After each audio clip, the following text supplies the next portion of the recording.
Entremos nessa nobre casa, é com prazer e alegria, é com prazer e alegria. Louvor viemos dar a perene Sofia.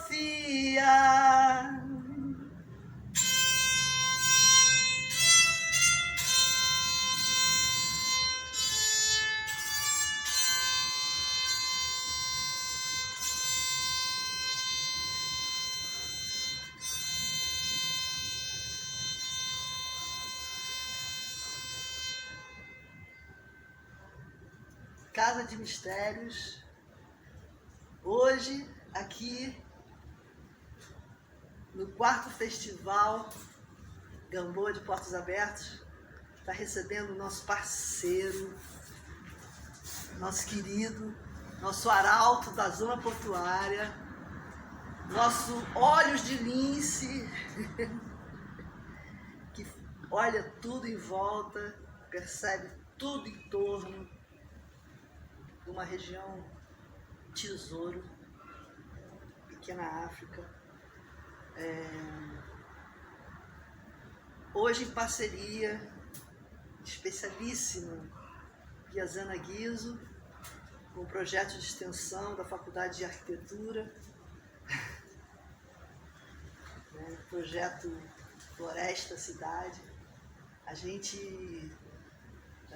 inicia o dia. Vamos aí com a palavra esses dois arautos, na verdade, de um momento especial, né? Um momento de criar realidades, né? Em tempos sombrios, em tempos de emergência. É com muito prazer, com muita alegria que eu recebo vocês dois aqui hoje na Casa de Mistérios. Bem-vindos. Obrigada, maravilha, Lígia. Estou aqui com a honra de trocar essa ideia com o Flávio Ciora, que é um homenageado do festival da 4ª edição do Gamboa de Portos Abertos, né? E entra no nosso podcast no ciclo Semente. Semente, né? A gente acabou de sair do Humus, que tinha essa ideia de apresentar a crise, mas também tudo que nutre a transmutação, né? De uma outra possibilidade, que é bem a semente. Ela está ali, daqui a pouco uma mágica acontece e começa a acontecer uma nova vida de uma outra maneira. E você tem uma história e tanto, né? Você é fotógrafo nascido e criado na primeira favela do Brasil, Morro da Providência. Uma vida que afronta os binômios, né? O mundo bipartido faz dele mais complexo. Afronta a ideia de favela asfalto, de fotografia em favela, que pode fotografar, de cidade quilombo, de mocinho bandido.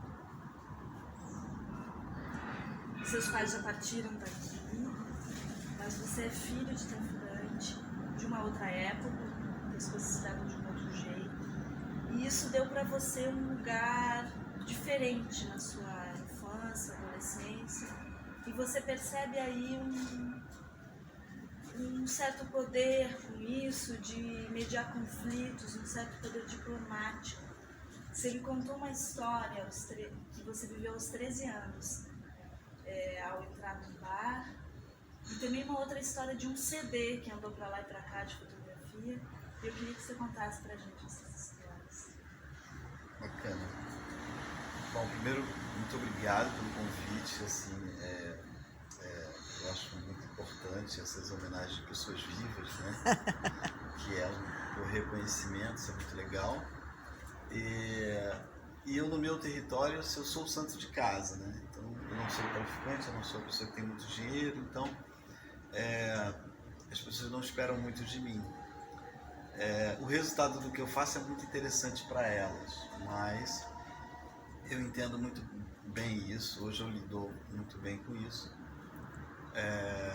porque é um território de pessoas que necessitam muito, né, de ajuda, de coisas mais palpáveis. Então, quando a gente trabalha com história, com memória, na verdade não é tão palpável. Ela é bom, muito bom isso, porque transforma, porque faz conduzir, dá um caminho, mas não é palpável. Então, é muito difícil no território, e aí eu fico muito feliz de ser homenageado nesse evento maravilhoso que eu também ajudei a criar, e vejo a minha comunidade, meu território crescendo, expandindo e coisas maravilhosas acontecendo, como essa casa maravilhosa, esse projeto aqui que é maravilhoso, que eu abracei desde o início. Então eu fico muito feliz de participar disso e muito obrigado a vocês.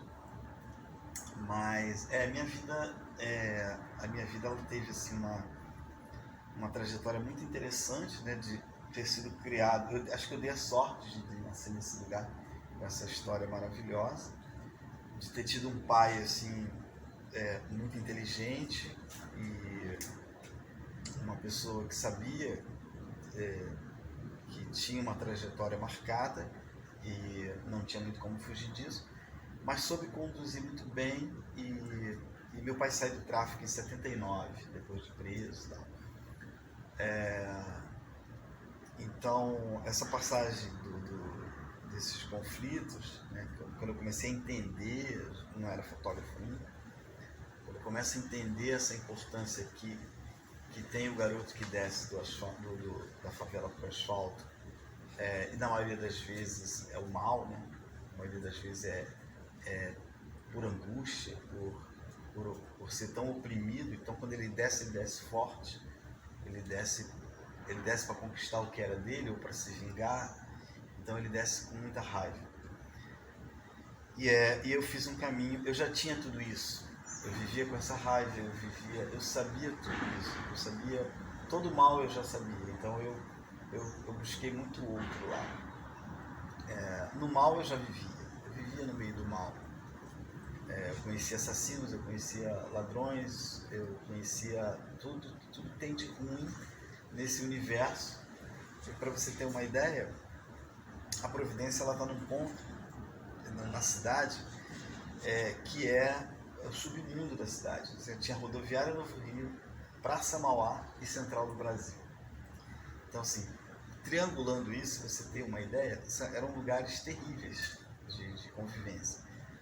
Eram lugares de roubos, e aí a gente tem uma área portuária que tinha também muito piratas, no porto tinha muito pirata.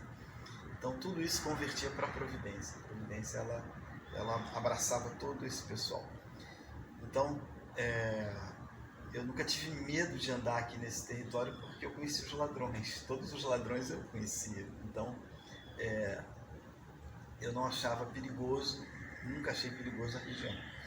Então todo lugar que eu vou que é perigoso, eu comento. Às vezes as pessoas falam de um lugar que é perigoso que eu vou, eu falo, não, perigoso é onde eu estou, de onde eu venho. Lá é perigoso aqui. Então eu nunca vi um lugar mais perigoso do que o meu. E ao mesmo tempo era um lugar maravilhoso, né? Essa ilha que eu vivi, que é o centro do morro, era um lugar maravilhoso. E aí quando eu desço o asfalto e começo a entender que eu tinha esse poder, né, quase como um traficante do bem e do mal, eu comecei a usar o bem porque o bem era o contraponto. Então eu começava e tinha situações que eu conseguia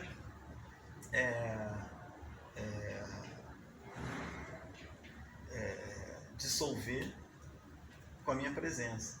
Então era, como você imagina, assim, chegou um cara aqui que é da Barra Pesada, de tal lugar, não, eu cheguei um cara, mas o cara do bem. Então isso era bacana, porque as pessoas se aproximavam de mim achando que estavam protegidas porque eu era do lugar mau, e estavam, mas era ao contrário. Então isso foi muito forte. Eu fui usando mesmo isso, né? Usei esse poder e diversas vezes aconteceu de eu estar em situações que eu conseguia acabar uma briga num bar, por exemplo, né? Por conta dessa influência que eu tinha de ser desse território, por conhecer o traficante, que foi um amigo meu, que ele estava no poder, então foi soldado do meu pai, né? Quando mais novo. Então eu usei muito isso, usei muito de desfazer, né, situações qualquer um complicadas. E toda briga que eu odeio briga, eu odeio, se eu puder sair, eu saio, eu odeio briga. Na minha infância, toda briga que eu via, ela acabava em morte. Ou então era muito trágico. Se não tivesse a morte, era facada, era tiro, sabe? Era sempre, na maioria das vezes era morte. Hoje, com o crescimento do tráfico, isso acabou, porque fica mais perigoso por um lado, num certo aspecto, mas por outro dá uma tranquilidade. Na minha infância, qualquer pessoa que usasse uma arma podia matar qualquer um, se ele tivesse um problema. Hoje não pode. Hoje você tem que passar pelo crivo do tráfico. Então o tráfico faz o papel de polícia no morro. Quando o tráfico se organiza e cresce, ele dá segurança para todo o território. É claro, quem vê de fora acha ainda um absurdo, mas se nós estivéssemos vivendo o tráfico como era na década de 70, com certeza a gente não estaria aqui tranquilo, porque seria muito violento, qualquer território seria muito violento, até dentro da própria favela. Ninguém conseguiria controlar. Você imagina que qualquer garoto desceria e roubaria o que ele quisesse aqui embaixo. Hoje ele não pode fazer isso. E isso em todas as favelas. Não pode fazer isso. Então, nem dentro da favela, nem fora. Então isso foi muito legal. E isso não foi a polícia, não foi o Estado, isso foi o tráfico que fez esse papel do bem, né?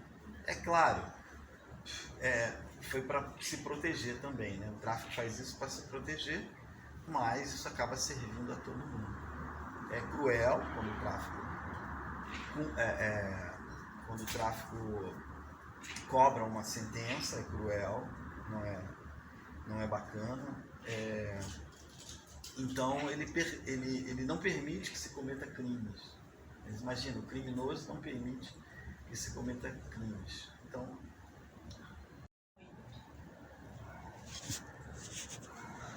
muito forte essa sua fala, Maurício, dessa complexidade, né, que você traz na sua vida e com essa explicação de como funcionam os territórios aqui da cidade.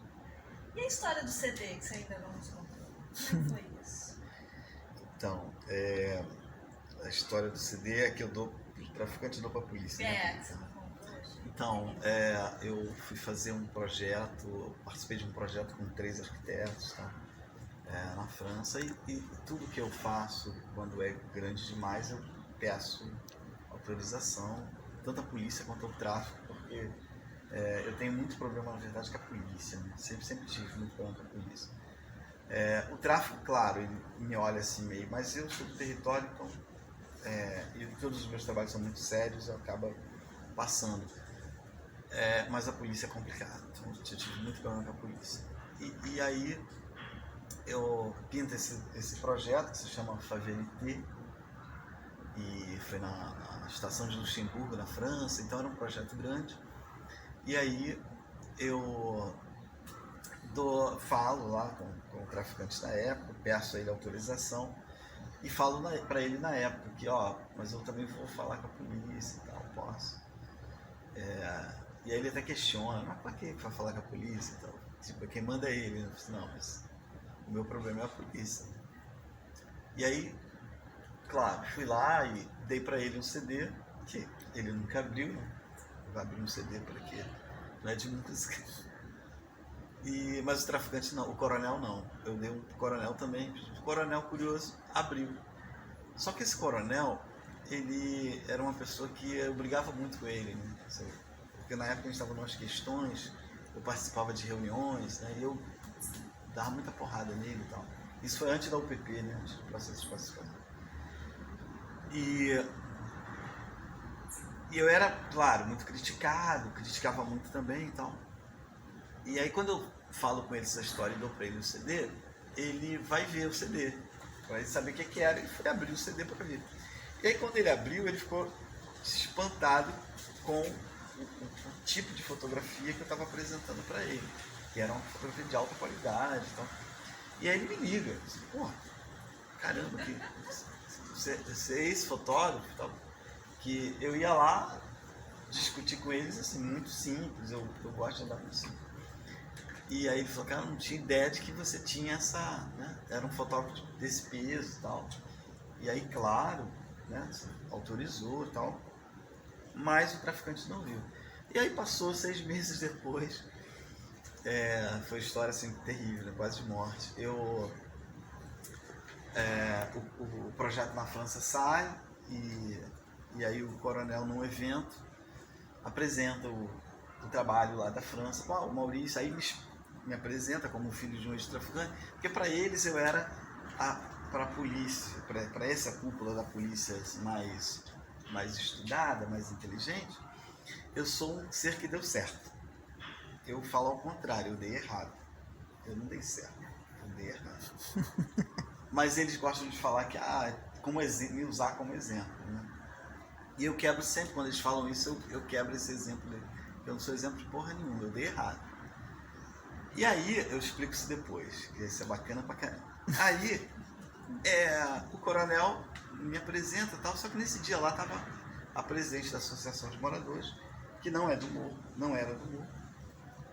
E ela vê que o coronel estava muito feliz apresentando as fotos do Morro, e ela ficou deslocada, e ela tocava lá a pessoa que estava com ela, toda hora que aparecia uma foto, ela tocava. E o meu amigo, na época, fala comigo isso.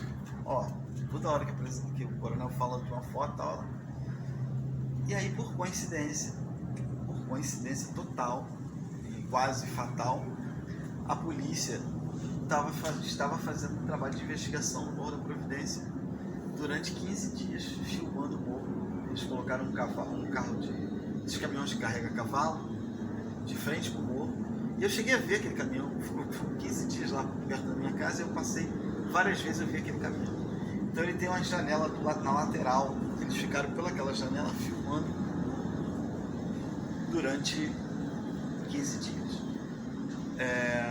E aí, justamente na sexta-feira, ia vazar, um dos jornais ia publicar, então eles tiveram que fazer uma operação emergencial. E aí eu apresentei as fotos, o coronel apresentou as fotos na quinta-feira, na sexta-feira teve a operação, e que foi uma operação por conta dessa filmagem, e 15 dias eles filmaram demais, né? Tinha muita coisa, e aí no sábado o tráfico me pega numa situação assim muito constrangedora, assim, que eu estava com um amigo, eu fiquei muito preocupado com o meu amigo, e por sorte, assim, não tinham prendido ninguém, nem matado ninguém, porque senão acho que não teria nem tempo de conversar. E aí a pessoa tinha dito lá pro traficante que eu dei para a polícia um CD cheio de fotos, justamente depois, né? Então, para eles caiu na cabeça que eu dei naquele momento, e que as fotos que apareceram na televisão eram minhas. E aí, claro, eu lembrei na hora, teve um acerto ali que deram a entender o que tinha acontecido, quem falou. E aí eu rapidinho, não, peraí, não sei o que era, não foi isso. Aí falei com ele, não, lembra que eu te dei há 6 meses atrás um CD, era para esse trabalho que agora está na França e tal. Foi na semana que inaugurou o evento lá na França. E aí a gente não tinha muita internet na época, se eu não me engano isso foi em 2005, eu acho. E aí não tinha muita internet, não era tão boa e tal. Mas eu corri para para baixar um negócio, para apresentar e ter um desfecho, né, dessa história. E deu tudo certo ao vivo aqui, tá? Não deu nada. Ainda bem. E aí foi o momento que a gente entra para a Associação de Moradores para ocupar o espaço. Nós tínhamos um projeto muito grande de uma instituição do Ceará. E aí eu implanto ele na Providência, mas ele foi destruído por uma gestão da Associação de Moradores. Aproveitando essa sua entrada, né, na associação, saída, mas você hoje tem um projeto na Casa Amarela.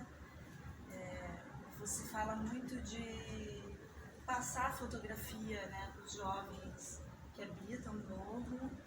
Fala muito de construção de um olhar, que o mais difícil é essa construção do olhar. E falou também que há muita dificuldade de equipamentos. Conta um pouco pra gente como é esse seu legado na Providência, né, para as futuras gerações, e o trabalho que vocês vêm tocando lá no Alto Morro. Bom, eu dei aula de fotografia há muitos anos. Em 97 eu monto uma oficina aqui no Centro Cultural José Bonifácio, aqui na Gamboa mesmo. E que foi uma oficina maravilhosa. Tinha alunos que vinham do Senac. O nosso curso era melhor do que o do Senac. E era um curso muito pobre, mas era um espaço legal e eu levava as pessoas para um território que era inacessível. Então eu transitava com esses jovens pela favela, pela região, que ninguém podia fotografar. Em 91 aconteceu um crime, e esse crime foi ligado à fotografia. Foi 2 detetives que foram mortos na Providência em 91 por conta de estar fotografando, que foram assassinados. E aí ninguém usava uma máquina fotográfica em toda a região em volta do morro. Ninguém usava uma máquina fotográfica. Muito menos no morro.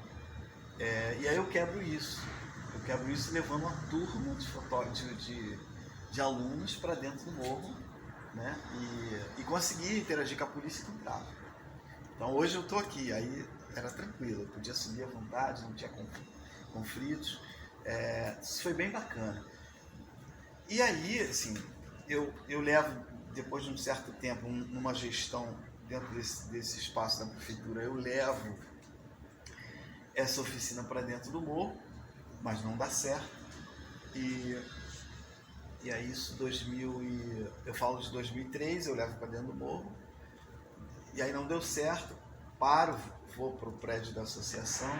Quando eu vou para a associação, eu não fazia parte da associação de moradores, não, eu só ocupava eu nunca fiz parte da associação de moradores. Eu tentei uma vez, mas não consegui. Eu levo esse projeto para dentro do espaço da Associação de Moradores, junto com o MH2O, que era uma instituição do Ceará, que estava trazendo um projeto maravilhoso para cá. A coisa cresce, né? Ficou muito grande, só que quando ela cresce foi complicado, porque ela criou muita expectativa, nós tínhamos... Enquanto a gente tinha lá um computador, um laboratóriozinho velho, tudo bem, mas quando começa a chegar a carreta trazendo esse equipamento e máquina de costura, é um projeto caríssimo, de R$1,5 milhão, é uma coisa. Aí foi terrível, porque aí todo mundo quer saber o que é, quer ser dono, sabe? Então foi complicado. Então tivemos muitos problemas e tal, e aí o projeto sai, acaba, desfazemos tudo. Em 2008 acontece... Não, nada. Em 2008 acontece um incidente na Providência, terrível para o mundo, que foi o Exército Brasileiro mata 3 jovens, né, 3 quilombolas, no Morro da Providência. Um deles era meu primo. E eu conheci os meninos não eram do tráfico. Então eu usei todas as minhas ferramentas contra, né, o Exército. Então eu cheguei a discutir com o coronel do Exército, o general do Comando Maior do Exército. Ele veio numa reunião, nós discutimos, então assim, foi muito tenso, tudo foi muito tenso. Eu fiquei sendo vigiado por muitos anos, E aí, em 2008 mesmo, vem o JR, que é um fotógrafo francês, um grande amigo, né? E aí vem esse cara que eu não conhecia, e vem preparado para fazer um projeto em uma favela. E aí quando ele se depara com a história da Providência, ele quer fazer aqui. E aí quando eu conheço, foi muito legal porque o JR me confessa que viu o meu trabalho lá na França e achou maravilhoso e tal, e começou a fazer dimensões maiores, né? E disse que gostou muito e tal, e aí eu começo a ajudar ele. Virou um amigo, né? Então a gente ficou um mês praticamente, forramos 35 casas com fotos de mulheres, né? Isso vira um filme, isso vira documentários, isso vira muitas coisas. E aí nesse mês que a gente estava lá, eu conto para eles de uma história que nós fazíamos parte aqui, a casa também fazia parte, Lígia e tal, que era um grupo, que era o Porto Cultural, se não me engano, não me lembro ainda o nome. Porto Cultural. E aí nós tínhamos 30 e poucas instituições dentro desse grupo que discutiam a zona portuária. E que eu queria que essa casa fosse comprada por esse grupo. Na época era 25 mil reais. Só que esse grupo, o instituto que eu trabalhava, que era o Batucada Brasileira, queria comprar sozinho, queria fazer um projeto sozinho, e eu não queria isso, eu queria que todas essas instituições fizessem parte. Acabou que não conseguimos, aí o JR gostou da ideia e tal, e compra a casa.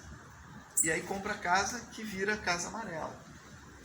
Então, a Casa Amarela, ela nasce nessa proposta de cultura e arte, né, em um lugar diferenciado que as pessoas pudessem. E com isso vem, aí depois surge a Lua, né, que é um outro projeto, e aí a Lua é bancada por um artista muito famoso, que é o... não lembro o nome dele agora, mas eu vou lembrar. Pharrell Williams. E Pharrell banca a Lua, então a coisa começa a tomar... Madonna vai na nossa casa e tal. A casa começa a tomar um corpo assim muito... Só que aí vem também os grandes problemas, né? A tecnologia, ela é muito cruel.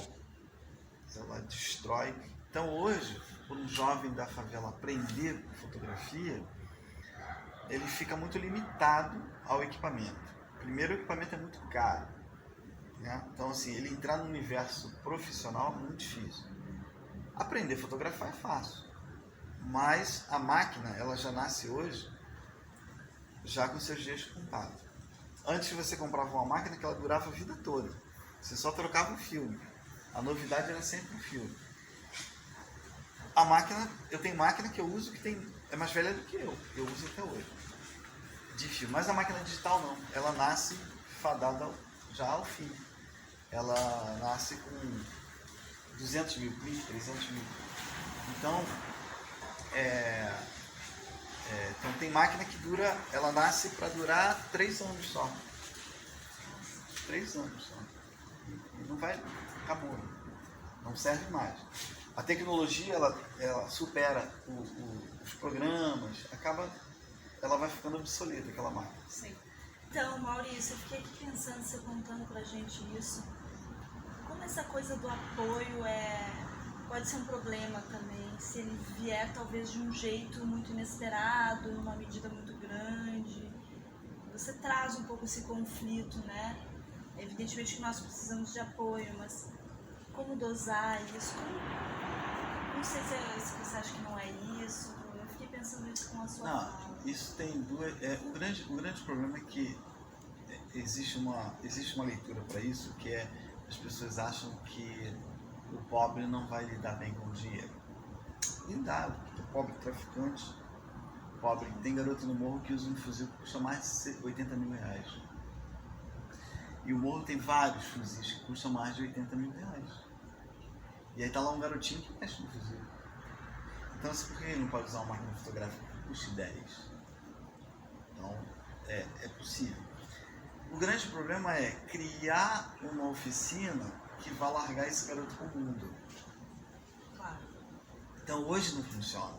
Hoje não tem como eu pegar um garoto da favela, ensinar fotografia a ele e falar, pô, legal, tu é um profissional, vai pro mundo, vai comprar sua máquina, vai... Bobagem. Ele não vai conseguir. Eu comprei uma máquina, ganhei uma máquina agora que custa 38 mil reais aqui. 38 mil reais. É uma fortuna, gente. Eu não tenho condição de comprar um negócio desse. Se minha máquina for roubada ou quebrar, eu não sou mais fotógrafo. Eu estou limitado a isso. Não adianta eu pegar, eu não tenho nem mais onde comprar o filme adequado para fazer o que eu quero fazer revelando o filme. Eu estou vendo hoje pessoas usando filmes que era rejeitado no mercado para fazer coisas. O cara pega um filme ruim, que era ruim lá, rejeitado no mercado, se produz ainda, e faz foto e aquilo é fantástico, porque para ele nunca viu, né? Ele nunca viu. Então revelar é legal, é bacana. Mas é brincadeira, é tudo brincadeira. Então não dá mais para brincar. Então a minha frustração hoje de ensinar fotografia é porque assim, o caminho mais interessante e mais, que é mais longo é o olhar, ensinar o olhar. E educar o olhar é uma coisa que não depende daquele momento da fotografia. É uma coisa que vem de estudo, de livro, do que a pessoa vê, do que a pessoa ouve, né? Os lugares onde ela anda. Então, se você pega um garoto da favela e for botar ele num universo que ele nunca entrou e ele vai fazer parte daquilo, não vai fazer parte. Né? Então, isso é muito difícil. Não adianta eu pegar agora e apresentar isso. Tem casos de garotos que aprenderam inglês na favela e não sabem mais. Legal, aprendeu inglês, mas e daí? Acho que cabe muito bem o e daí. E daí cabe agora muito bem. Então, assim, vou ensinar fotografia, mas e daí? Vai fazer o quê? Então, o olhar, educar o olhar é muito bacana. Eu tive muita satisfação em fazer isso. Mas eu te confesso que era um outro momento. Né? Então, se agora eu tenho alunos que fez fotografia, que hoje são fotógrafos muito bons e tal, e passam a perceber de uma outra forma. Né? Existe uma coisa muito simples, que é você ir no local que você vai fotografar várias vezes antes de fazer a foto. Né? A importância de toda foto é importante, então passar isso é muito importante. Então todo o trabalho que eu vou fazer para mim é muito importante. Pode até não ser para mim, mas eu sei que para a pessoa é importante, então eu faço com a maior dedicação, né? E tento usar, por isso que é caro. Quando você pensa em usar o melhor equipamento, é muito caro. Para vocês terem uma ideia, eu tenho uma máquina aí que custou custa 30 e poucos mil reais. E eu vou falar para vocês que eu estou longe da fotografia ideal. Estou muito longe. Eu teria que ter uma máquina que custa 150 mil reais para estar. Não adianta ter só essa máquina, não. Eu teria que. Ontem foi muito interessante. Ontem passou um programa na televisão muito legal das mulheres, acho que é Mulheres do Mundo, não sei, um programinha legal das mulheres. O barato desse programa foi mostrar o making-off, o equipamento que eles estavam usando para filmar o making-off. É uma fortuna, é máquina de 150 mil reais, é equipamento de mais de 2 milhões de reais ali. E isso tudo é por definição de imagem? Qualidade, isso, lente. A gente vive nesse mundo agora, onde tudo precisa ser muito definido. Da né? imagem, né? Da imagem. Será que isso não pode ser questionado um pouco também? De criar outras linguagens que não sejam tão reféns de uma imagem precisa? Tudo pode ser questionado, mas aí, vamos lá, a gente está passando uma fase. O grande problema é que o melhor é melhor. E o melhor, ele não quer dizer que é mais caro. Não quer dizer que é mais caro. Mas ele sempre vai ser o melhor. Então, como é que você chega no melhor quando você precisa de equipamentos? Você tem que usar o melhor. E aí, só para você ter uma ideia, a Leica tem uma lente de 50mm, que é uma lente boba, 50mm, que custa $20 mil, só a lente. Mas, claro, eu posso usar uma outra lente que eu vou fazer fotos maravilhosas. Mas se todas essas fotos maravilhosas fossem feitas com a Leica, elas seriam muito mais maravilhosas. Muito mais. Então, o que eu quero dizer é o quê? O cara que está usando a Leica, essa lentezinha, vai estar muito mais à frente. Sempre. Só que esse Sob um certo ponto de vista, né? Porque por que eu estou provocando você? Porque a gente tem esse debate também na arquitetura, eu acho que em muitos campos, né? Desse parâmetro de qualidade, ou mesmo esse jeito de olhar as coisas mesmo, que a gente está sempre se referindo a uma certa perspectiva de mundo, de vida, né? Como que a gente... Tem uma questão bonita de a gente pensar juntos, né? Assim, como que a gente pode também criar outras belezas, ou buscar fontes em coisas que não são essas. Não sei bem direito como percorrer esse caminho, mas eu desconfio um pouco desse mundo absolutamente preciso, das exatidões, dessas lentes, sabe? E às vezes eu vejo uma televisão, uma coisa assim, me incomoda até o excesso de exatidão das coisas. Não sei, às vezes eu acho que a força da poética pode estar numa imagem mais nevoada, não tão precisa. Como uma força poética, não estou dizendo que tem que ser assim também, não. Mas há possibilidades nesse mundo das imagens, né? Então, mas aí isso cabe no momento. Você não vai pegar um cineasta que ele vai fazer sempre aquilo. Então, eu quero fazer uma foto desfocada, beleza, eu vou fazer uma foto desfocada. Mas imagina se a minha lente não estiver pegando foco. O que vai ser de mim? Sim, com certeza. Você não vou a lugar nenhum. Eu tenho um problema muito sério hoje. Eu começo no início do digital, né? Fui um dos primeiros a ter máquina digital, então começo no início do digital, mas como eu não estudei fotografia, eu não passei pela escola de fotografia, eu não consegui armazenar bem o meu material, o meu material não é muito bom. Muita coisa eu já perdi, porque eu não armazenei direito e tal. Que é um outro problema também, assim, não adianta eu ter uma boa máquina não. Eu tenho que ter um bom computador para ver a minha imagem. Esse é um grande problema.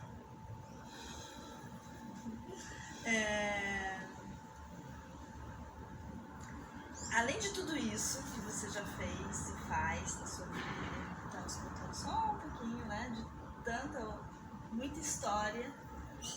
Outro dia a gente ficou só para se organizar 3 horas conversando de muita coisa muito bacana. Você também é um dos cofundadores do Quilombo da Pedra do Sal, um quilombo urbano aqui na região portuária.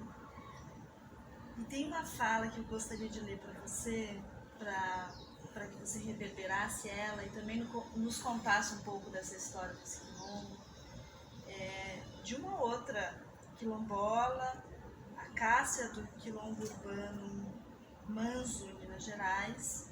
Tem um texto bonito chamado Senzala Terreiro Quilombo, da revista Pisiagrama, que foi publicada na revista Pisiagrama. Eu vou ler um trecho para você comentar. A questão da urbanização em vilas e favelas é um absurdo. As construções são estratégicas. Não são para atender a comunidade, pois tiram os quintais.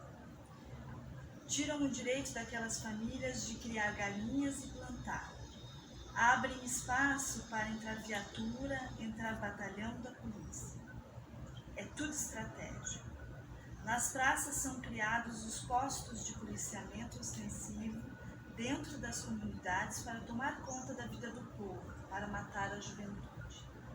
O povo passa a não poder ter a sua cultura fazer o que acha que tem direito de fazer.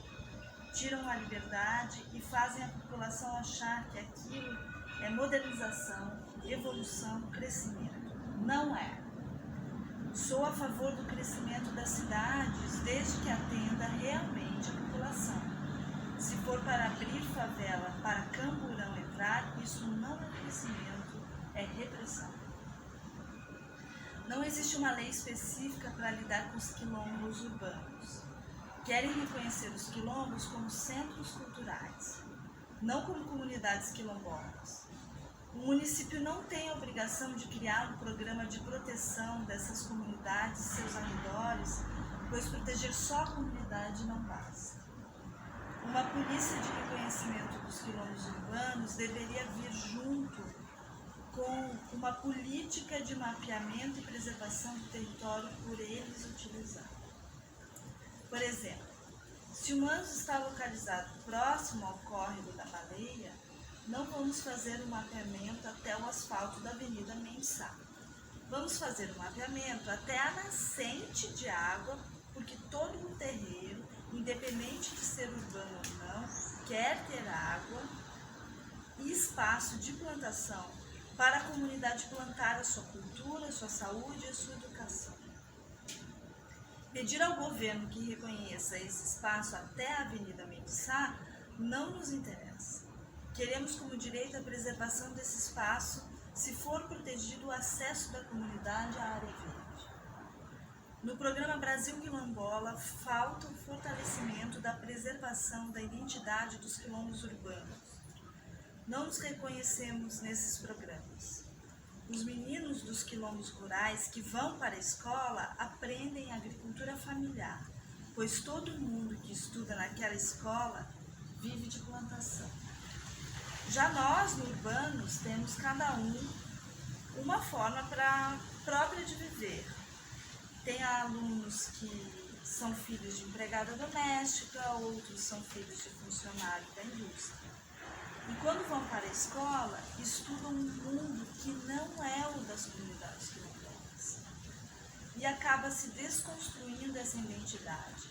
A cidade não reconhece o quilombo porque ele se torna um problema. Ela tem que pensar numa política que reconheça os quilombos urbanos como uma população diferente dentro da cidade. O que você acha dessa conversa aqui? Eu acho fantástico esse texto dela, assim, bem, mostra uma realidade. Agora, você falar de territórios é muito complicado quando você, aqui a gente não tem terreiro, galinha há muitos anos. E é muito difícil quando você pega um jovem hoje. Imagina você pegar uma criança hoje e não dar um celular para ela. Você pega uma criança de 10 anos de idade, você não vai ter celular, até 18 anos você não vai ter celular. E aí, assim, que mundo você vai criar ela? Porque ela vai estar fora do universo hoje das crianças. Meu filho tem um celular melhor do que o meu. E quando eu dei um celular para ele, ele achou horrível. Poxa, não serve esse celular. Aí eu tive que dar um melhor, fiquei com o dele e dei um melhor. Porque realmente não servia para ele. Então, esse é o grande problema. Como é que você vai criar um quilombola, manter aquela tradição dentro de um território urbano, sem ele ter acesso a esse... a gente fez isso com os índios, né? O índio hoje que é rico, que tem avião, enfim. Então, o quilombo urbano, ele é muito complicado, porque você tem que viver essa realidade. Eu tive alguns quilombos que hoje vivem a realidade da cidade, sofrem todo esse processo de crescimento. Gera uma angústia, né? Mas assim, não tem saída. Não tem saída. A gente pode até tentar manter a religiosidade, manter a nossa cultura, a nossa música, mas é muito difícil de fazer isso. Porque a arte, por exemplo, eu acho até que ela tem que ser posta, mas ela tem que ter... Isso não é todo dia, não é só aquela coisa, não pode ser ditadura, né? Claro. Eu acho que ela tem que ser imposta, imposta num sentido mais lindo assim, da palavra, ela tem que ser colocada ali sempre, sempre, sempre. Mesmo que as pessoas não gostam muito e tal, mas você leva para mim, como a casa fazia na praça ali, que levava, e que ninguém gostava muito, ou ninguém, mas quando a pessoa começava a interagir, ela começava a ver ela interagir, ela pelo menos ficava olhando, né? Eu vejo muito isso na fotografia também. Não tem quem não goste de fotografia. Ela pode não gostar de um tema, mas ela vai gostar de uma foto. Então as artes e o Quilombo salva isso. Nós tivemos essa experiência agora muito interessante da vacina, né? Eu fui vacinado e a prerrogativa foi muito interessante que a juíza colocou lá a juíza pede ao secretário de saúde que em 24 horas explicasse o que o Quilombo, que apresentasse uma resposta aos grupos quilombola que não estavam na listagem de prioridade, porque ela entendia como prioridade esse grupo que preserva a memória, cultura e nós somos mantenedores da cultura, da memória, da música, enfim. Ela colocou tudo isso lá e aí nós tivemos que ser vacinados por uma... Então, assim, a pessoa entendeu a importância disso. Mas, quando tem a escavação aqui, eu lembro que eu tive um problema muito sério com a chefe lá da... E aí eu lembro que naquele dia vem uma mulher e fala que tinha achado um dente e tal. Eu falei assim, por que vocês não falaram antes? Eu posso dar um para vocês. Porque com todo esse achado, eles não consideraram que existia gente aqui, que existia um povo negro, quilombola. Eles não consideraram. Eles consideraram muito mais o esqueleto que acharam, o dentinho que acharam, o brinco que acharam. Isso eles consideraram, sabe? Mas não consideraram o povo africano que tem aqui. Hoje, né? Vivo.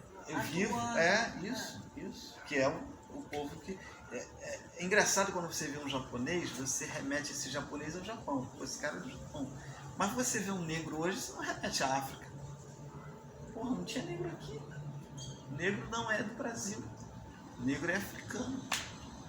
Então aquele povo é um povo africano. Aquele cara tem uma descendência africana. Ele não é natural do Brasil. Ele é natural da África. Né? Então, se a gente não reconhece hoje isso, a gente vê o negro brasileiro, você olha assim, você não imagina, não passa pela nossa cabeça, não sei de vocês, mas eu vejo que não passa pela cabeça das pessoas que aquele cara é o descendente africano, direto. E aí isso é horrível, né? Isso é horrível, porque não teve reparação, e aí quem vai sofrendo... Eu não tenho nada contra os brancos, não tenho nada contra os ricos. Mas eu acho que tem que se entender por que é rico. É rico porque o avô era... O bisavô teve escravo, vendeu escravo. Ou foi até um bom sujeito, mas tinha lá seus 200 escravos, seus 1000 escravos. Tem muito dono de escravo que era bom sujeito, que tratava bem os escravos. Tinha muitos, mas ele ficou rico porque ele tinha um trabalho escravo. Era natural? Era comum? Era como se tivesse um carro, né? Era natural, era normal, mas tem que se entender que se ficou rico por conta disso. A igreja ganhava um posto em cada escravo vendido. Então, assim, tem que se reparar isso. E o Quilombo da Pedra do Sal vem nesse sentido. Então, a reparação ela vem até depois. Quando vem se falar em reparação, o Quilombo já estava fortalecido e tal. Mas o nosso foco, ele surge por conta do lugar legitimado, que era a Pedra do Sal. Que lugar é esse, para quem não conhece? Então, a Pedra do Sal fica na zona portuária, próxima à Praça Mauá, a uns 400 metros mais ou menos da Praça Mauá. E ela era uma pedra que ela travava o caminho, ela entrava para dentro do mar. Então da Praça 15 você conseguia chegar só até a Pedra do Sal. E a primeira rua, a rua mais fácil de se chegar à Quinta da Boa Vista, era essa rua que foi criada, que foi a Sacadura Cabral. Então teve que se quebrar a Pedra do Sal para chegar até a Quinta da Boa Vista, que era o caminho mais curto. Porque antes tudo era alagado. Então para chegar da Quinta, para chegar da Praça 15 à Quinta da Boa Vista, você tinha que, para vocês terem uma ideia, ir pela Tijuca, São Cristóvão, era esse caminho, né? Porque a Central do Brasil, beirando todo o Morro da Providência, o Morro do Pinto, era um alagado, não tinha, era um mangue, não tinha como passar. Então o caminho era esse. E aí o quilombo, ele está dentro dessa área toda aterrada. Tudo isso é o território da Praça Mauá, o Caju e a estação do Estácio ali. Então prefeitura, tudo está dentro do quilombo da Pedra do Sal. Que é chamado de Pequena Árvore. Pequena Árvore, isso. E essa pedra em si tem uma história do samba nessa pedra, né? Que história é essa? Então, o Donga, Pixinguinha, então eles se reuniam, o Donga morava ali. Então, Donga, Pixinguinha, João da Baiana, então eles era um grupo de amigos, tal, da música, e aí eles acabavam se reunindo muito ali. Então ali vira o QG do samba, né? Dentro da favela, porque o samba era proibido, então a favela também abraça isso. A Providência, ela perdeu muito essa memória, mas a Providência foi um gueto do samba junto com a Pedra do Sal. A gente não tem muitos relatos, né, do Pixinguinha dentro da Providência, mas com certeza ele era uma pessoa do samba que subia o morro. A maioria dos sambas que a gente ouve, antigos, que falam de favela, essa favela era a Providência. Então a favela, o morro da favela antigamente era o morro da Providência. Então todo samba antigo que você ouve falar favela, fui na favela, estava no alto da favela, é o morro da Providência. Senhor, né? Minha Senhor. cabocla, a favela vai abaixo. Então estamos falando da Providência. Da Providência. A Providência era esse lugar, que aí vira comum, todo lugar era favela, e aí ela acaba retomando um nome antigo de um local do morro que se chamava Divina Providência, que era da igreja também. Esse local chamado Divina Providência já tinha um apelido de Providência. E aí ele toma, não sei por que não virou Morro do Livramento, porque uma parte do morro era Morro do Livramento, onde nasceu Machado de Assis. Só que como essa parte era uma parte mais elitizada no morro, ela não teve esses apelidos. Então dentro do morro, como era mais fácil as pessoas lidarem uma com a outra, então a Providência acabou ganhando o nome de Divina Providência, vira Providência. Existe umas histórias de que foi por conta da Guerra de Canudos, e os soldados estavam esperando a Providência, mas não foi nada disso, é porque ela chamava Divina Providência. Certo. Então tá, Maurício, a gente está chegando ao final da nossa conversa. Queria te agradecer muito, esse papo foi super bonito. E que bom que você é homenageado. Não sei se você quer deixar mais uma palavra, uma frase final, dar um tchau. Eu queria agradecer de novo, né? Eu queria agradecer a vocês pelo convite e assim, fico orgulhoso, eu ficaria muito orgulhoso se eu estivesse vendo um favelado sendo homenageado, então eu me sinto nesse lugar. Toda vez que eu posso eu falo da favela, eu faço, e hoje não só favelado, mas o quilombola também, né? Espero muito que esse movimento nosso abra os olhos da prefeitura, que possa vir mais ajudar o nosso território, que esse território não se esvazie por conta de descaso, foi o caso Uma brincadeira com as palavras, legal. Então foi o caso desse descaso de muitos anos abandonado e com toda a reforma que houve na região, houve uma evasão muito grande, por conta até da própria reforma. Então, Que teve inclusive na Providência, né? sim, Uma reforma urbana, um teleférico. que não funciona. E a Cássia fala tão mal aqui, né, sobre essas reformas nas favelas. Você também acha que é o caso lá da Providência, desse teleférico que não funciona hoje? É claro que Também da VLT. É claro que a prefeitura, nada disso novo é pra gente, não é? Eu acredito até que o prefeito, que é hoje o atual prefeito, eu até acredito que ele não seja um mau sujeito, porque ele é um cara que gosta de samba até. O problema é que o caminho legal das coisas, ou o caminho natural das coisas, dessa transformação, ela requer dinheiro, ela requer... Então você está num lugar que é caro e que acaba...